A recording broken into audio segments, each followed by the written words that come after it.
Video शुरू करूं उससे पहले मैं आपको बताना चाहता हूं कि मैंने 4000 से अधिक वीडियोस और 200 से अधिक कोर्स क्रिएट किए हुए हैं जो डिफरेंट यूनिवर्सिटी के यूजी और पीजी सिलेबस के अकॉर्डिंग है।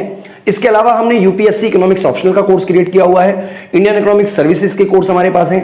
इसके अलावा हमारे पास गेट का कोर्स हमारे पास है, यूजीसी नेट का सिलेबस हमने कवर किया हुआ है। तो ये सारे के सारे कोर्सेज आपके लिए अवेलेबल है हमारी ऐप विष्णु इकोनॉमिक्स स्कूल में। इसके अलावा प्लेलिस्ट में आपको काफी सारी वीडियो आपको मिल जाएंगी, आप हमारी प्लेलिस्ट के भी विजिट कर सकते हैं। और अगर आपको हमारी वीडियो अच्छी लगती है तो आप हमारी वीडियो को लाइक करना और चैनल को सब्सक्राइब करना ना भूलें। तो चलिए स्टार्ट करते हैं आज। हेलो बच्चों, तो बच्चों इस वीडियो में हम बात करेंगे हिग्स के उपभोक्ता बचत की। तो बच्चों उपभोक्ता बचत के बारे में हमने ऑलरेडी एक वीडियो पढ़ी हुई है जिसमें हमने आपको मार्शल का उपभोक्ता बचत बताया हुआ है, वो आपको हमारी प्लेलिस्ट में मिल जाएगा। इस वीडियो में हम जो बात करने वाले हैं वो बात करने वाले हैं हिग्स के उपभोक्ता बचत की। तो बहुत इंपॉर्टेंट टॉपिक है, आप ध्यान से समझिएगा, खासतौर पे यूजीसी नेट के बच्चों के लिए। इसके अलावा बच्चों मैं आपको बताना चाहूंगा कि हमने यूजीसी नेट के अकॉर्डिंग और इसके अलावा हमने यूजी और पीजी के अकॉर्डिंग यानी पीजी इकोनॉमिक्स के अकॉर्डिंग यानी कि डिफरेंट कोर्सेज के अकॉर्डिंग हमने काफी सारी वीडियो बच्चों बनाई हुई हैं जो कि आपको हमारी ऐप विष्णु इकोनॉमिक्स स्कूल में मिल जाएगा। वहाँ पे आपको कई सारे कोर्सेज मिलेंगे जो आपके सिलेबस के अकॉर्डिंग होंगे। तो वो जो कोर्सेज हैं वो हिंदी और इंग्लिश दोनों में ही अवेलेबल हैं। तो अगर आपको हमारे कोर्सेज के बारे में और जानना है तो आप हमारी ऐप डाउनलोड कर लीजिएगा विष्णु इकोनॉमिक्स स्कूल, वहाँ पर आपको सारे के सारे कोर्सेज जो हैं वो मिल जाएंगे। तो चलिए स्टार्ट करते हैं आज का जो टॉपिक है, अभी का जो टॉपिक है उसके बारे में। तो देखिए सबसे पहले मैं आपको बता देता हूं कि मार्शल का जो उपभोक्ता बचत है वो क्या था। देखिए मार्शल ने कहा कि मैं आपको बहुत थोड़े से शब्दों में समझा रहा हूं, डिटेल में तो आपको वहां में मिल जाएगा। ये मार्शल का मैं आपको बता रहा हूं, फिर मैं आपको हिग्स का बताऊंगा। ये हमारा है, यहाँ पे एक्स वस्तु लिख देते हैं, यहाँ पे हम वाई वस्तु लिख देते हैं। ठीक है बच्चों, तो जो एक्स वस्तु है और जो वाई वस्तु है उसमें से ये जो है ना, ये हमारी सीमांत उपयोगिता है, यानी कि वस्तु की सीमांत उपयोगिता लगातार गिर रही है और उपभोक्ता ये कीमत देने को तैयार है। ठीक है, जिसकी वजह से ये जो है ना, ये जो है स्थिति में ये उपभोक्ता बचत होगा। ठीक है बच्चों, उपभोक्ता बचत होगा। तो ये हमने ऑलरेडी वीडियो में पढ़ा हुआ है, ये मार्शल का उपभोक्ता बचत है बच्चों।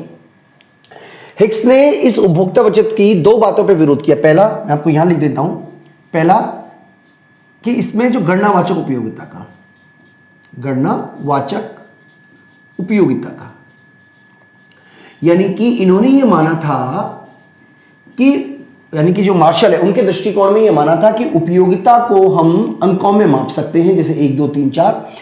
हिग्स का कहना था कि ये गलत है, उपयोगिता को हम अंकों में नहीं माप सकते। हम अगर उपयोगिता को मापना चाहेंगे तो भी पॉसिबल नहीं है, क्योंकि उपयोगिता तो मन की स्थिति है। इसलिए उन्होंने उपयोगिता के गणनावाचक की जगह क्रमवाचक विचार व्यक्त किया, क्रमवाचक उपयोगिता का विचार व्यक्त किया। ठीक है, दूसरा उनकी ये यानी कि ये रिप्लेस किया क्रमवाचक से। दूसरा, इसकी सबसे बड़ी जो बुराई उन्होंने बताई वो है कि जो मुद्रा की सीमांत उपयोगिता है, मुद्रा की सीमांत उपयोगिता उन्होंने स्थिर मानी थी, स्थिर रहती है, ये मार्शल का विचार है। तो इसकी भी आलोचना की। उन्होंने कहा कि मुद्रा की सीमांत उपयोगिता स्थिर नहीं रहती है, बल्कि कई बार मुद्रा की सीमांत उपयोगिता बदल भी जाती है। तो ये दो पॉइंट पे उन्होंने जो मार्शल की अप्रोच की आलोचना की और अपनी नई विचार दिया, जिसको आप बोल सकते हो उपभोक्ता की बचत। तो उपभोक्ता बचत किस तरीके से बच्चों निकालते हैं, मैं आपको हिग्स का दृष्टिकोण बता रहा हूं। हिग्स की उपभोक्ता बचत, उपभोक्ता बचत। ठीक है, हम बहुत ही सिंपल एग्जांपल से समझ रहे हैं। मान लीजिए हमारी इनकम जो है वो 100 रुपए की बने, यानी कि मैक्सिमम हम 100 रुपए की बने, लेकिन हमें वस्तु की कीमत नहीं पता। तो वस्तु की कीमत नहीं पता लेकिन हम वस्तु को खरीदने तो चाहते हैं। अब मान लीजिए कि मैं वस्तु के लिए 60 रुपए खर्च करने को तैयार हूं, यानी कि वस्तु खरीदने के लिए मैं कितने रुपए देने को तैयार हूं, 60 रुपए खर्च करने को तैयार हूं। ठीक है, और 60 रुपए में मान लीजिए चलिए 60 रुपए में मैं 10 यूनिट खरीद लेता हूं।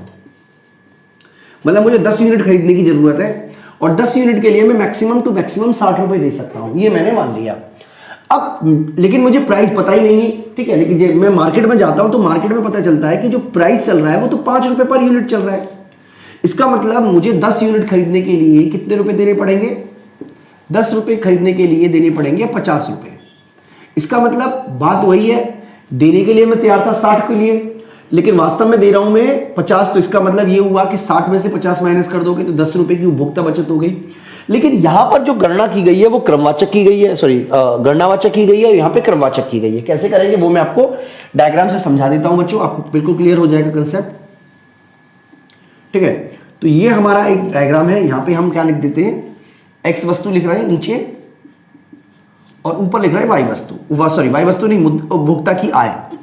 ठीक है, आय यानी कि आय का हिस्सा हमने यहां लिख लिया। तो आय को हम कितना लिख रहे हैं, मान लीजिए हमने OM लिख लिया है, यानी कि ये हमारी आय है 100 रुपए की।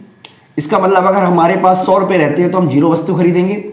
और यहां पे हम क्या कर रहे हैं, बजट लाइन नहीं बना रहे बल्कि एक इंडिफरेंस कर्व बना रहे हैं, यानी कि ये हमारा इंडिफरेंस कर्व है और इतनी वस्तु हमें खरीदनी है।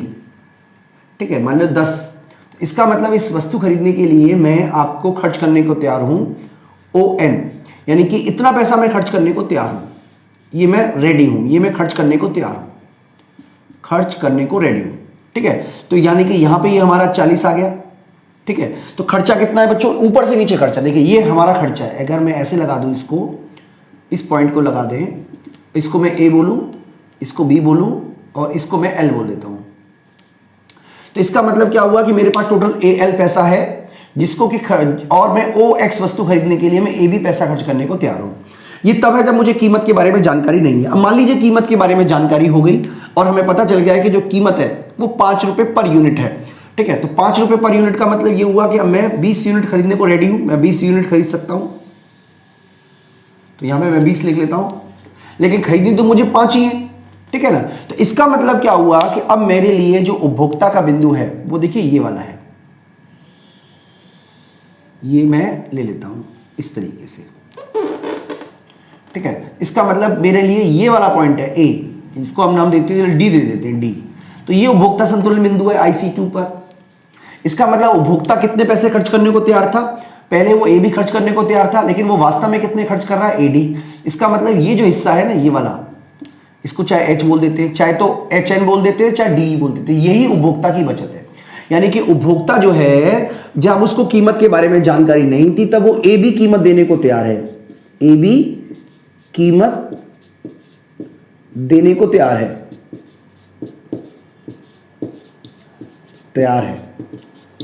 ठीक है, लेकिन वो वास्तव में कितनी दे रहा है, AD कीमत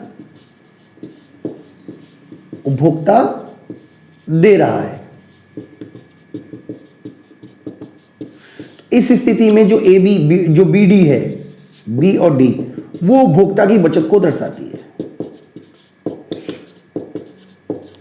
तो बच्चों मार्शल से कंपेयर करें, अगर देखिए मुद्रा की सीमांत उपयोगिता समान है दोनों ही स्थिति में, मान लीजिए हिक्स ने भी मुद्रा की सीमांत उपयोगिता को समान माना, तो इस स्थिति में हमारा यही डायग्राम बनेगा, मतलब AB के बराबर, यानी कि मार्शल की जो उपभोक्ता बचत है और जो हिक्स की उपभोक्ता बचत है उसमें कोई अंतर नहीं होगा। लेकिन अगर मुद्रा की सीमांत उपयोगिता अलग अलग है, मान लीजिए इस तरीके की मुद्रा की सीमांत उपयोगिता है, यानी कि वो इतना पैसा देने को तैयार है, तो उसकी मतलब इस स्थिति में उपभोक्ता की जो बचत होगी वो केवल D और C होगी। यानी कि बेसिकली मैं आपको ये सब तो नहीं बताना चाह रहा हूं, सीमांत उपयोगिता के बारे में हम एक अलग से वीडियो बना देंगे बच्चों। फिलहाल आपको जो उपभोक्ता बचत का कंसेप्ट है आप उसको समझ लीजिए कि इस स्थिति में उपभोक्ता बचत जो है वो DB के बराबर है, यानी कि वास्तव में वो कीमत देने को तैयार था जब उसे कीमत के बारे में जानकारी नहीं थी AB, यानी कि आप तो ऐसे ही समझ लीजिए, जैसे मान लीजिए आप कोई वॉशिंग मशीन खरीदने जा रहे हैं और आप वॉशिंग मशीन खरीदने के लिए AB पैसे देने को तैयार हैं, लेकिन जब वॉशिंग मशीन खरीदने गए उसकी कीमत के बारे में पता लगा तो आपको लगा कि यार तो बहुत सस्ता मिल रहा है, AD कीमत में मिल रहा है, तो ये जो BD है यही आपका उपभोक्ता की बचत कहलाएगा। तो बच्चों ये है पूरा का पूरा हिक्स का कंसेप्ट। मैं उम्मीद करता हूं कि आपको हिक्स की उपभोक्ता बचत के बारे में जानकारी हो गई होगी बच्चों। इस वीडियो में इतना ही। मैं आपको एक बार फिर से बता देता हूं कि आप हमारी ऐप जरूर डाउनलोड कर लीजिएगा, विष्णु इकोनॉमिक्स स्कूल।